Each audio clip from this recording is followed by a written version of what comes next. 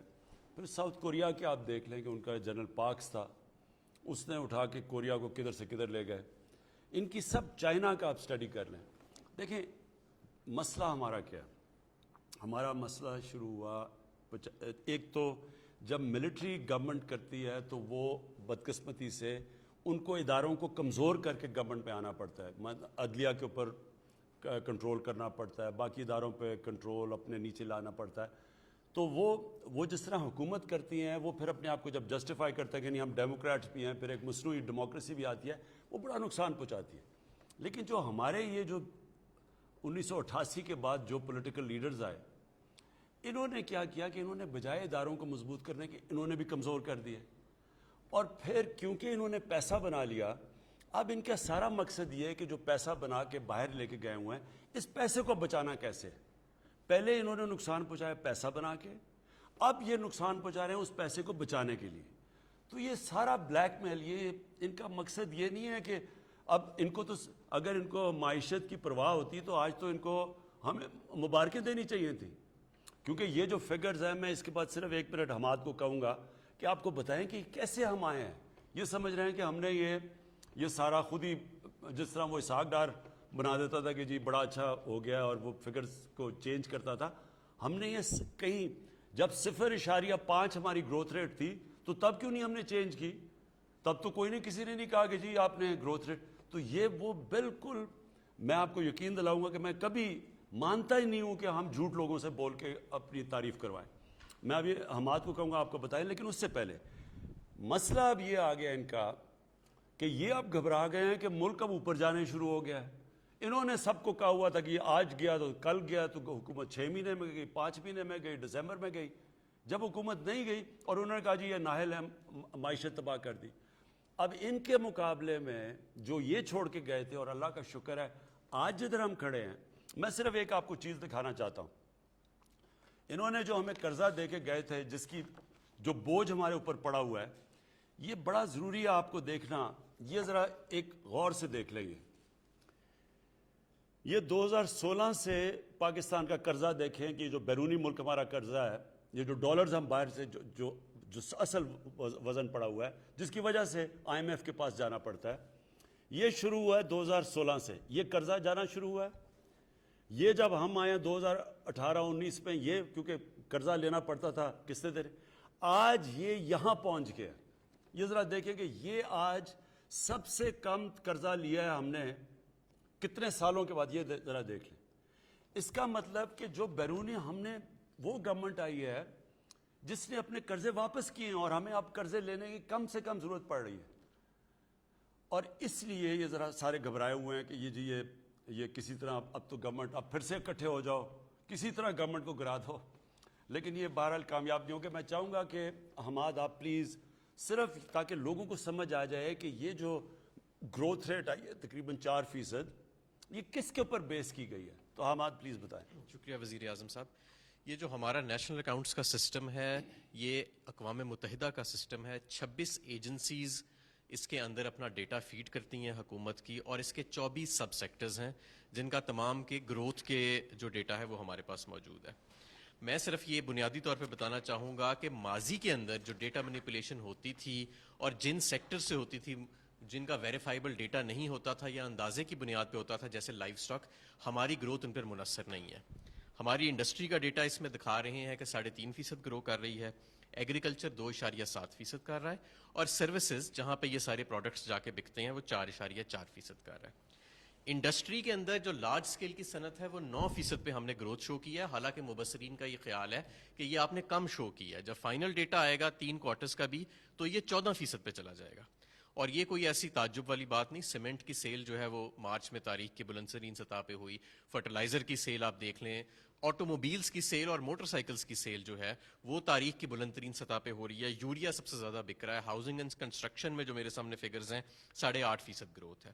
زراعت میں آپ بتا چکے ہیں کہ ریکارڈ ہماری گندم کی ہوئی ہے کاشت اور سیل, اور گنے کی بھی سب سے زیادہ ہوئی ہے, مکئی کی سب سے زیادہ ہوئی ہے. تو یہ کوئی ایسی انہونی چیز نہیں ہے. اور مبصرین کا یہ خیال ہے کہ جب آخری کوارٹر کا ڈیٹا آئے گا تو یہ 3.94% سے بڑھ کے شاید 4.3 یا 4.4 پہ چلا جائے. آپ نے ایک اور اس کے ساتھ بات کی کہ کیونکہ ہمارے کرنٹ اکاؤنٹ کا جو ڈیفیسٹ ہے وہ یہ گروتھ جو ہے یہ اس کے ساتھ منسلک نہیں ہے. پہلے تو یہ ہوتا تھا امپورٹ کھول کے گروتھ بڑھا دیتے تھے. ہمارا 17 سال کے بعد کرنٹ اکاؤنٹ بھی سرپلس کے اندر شو ہو رہا ہے تقریباً $800 ملین.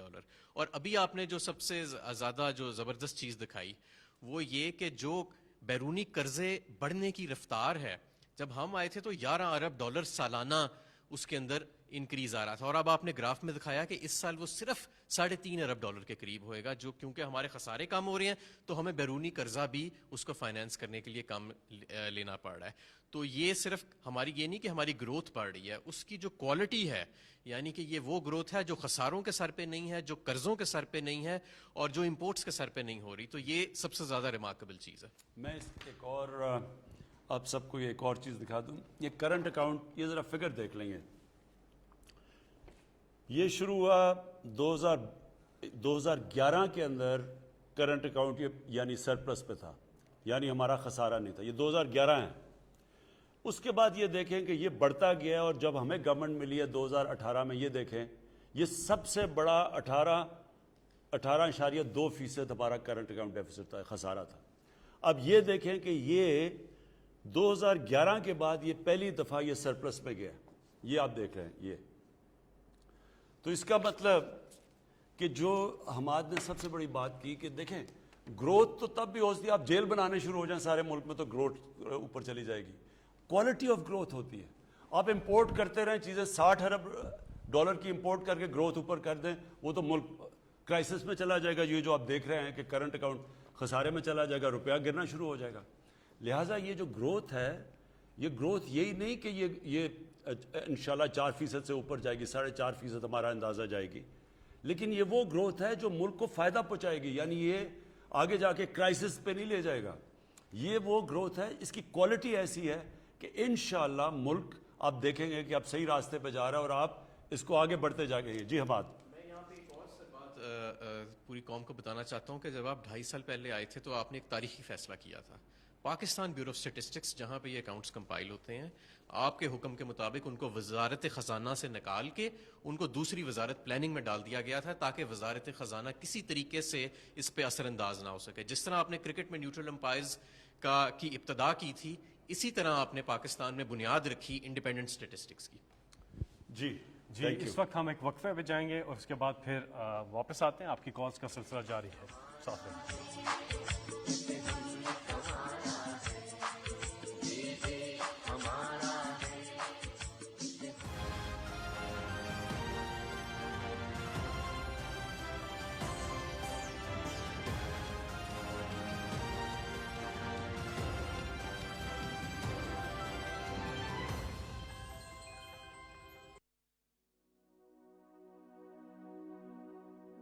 کشمیر کے زعفران زاروں سے اٹھنے والے سنتور کے سر جب مہکتے ہیں تو وطن کسی جنت سے کم نہیں لگتا.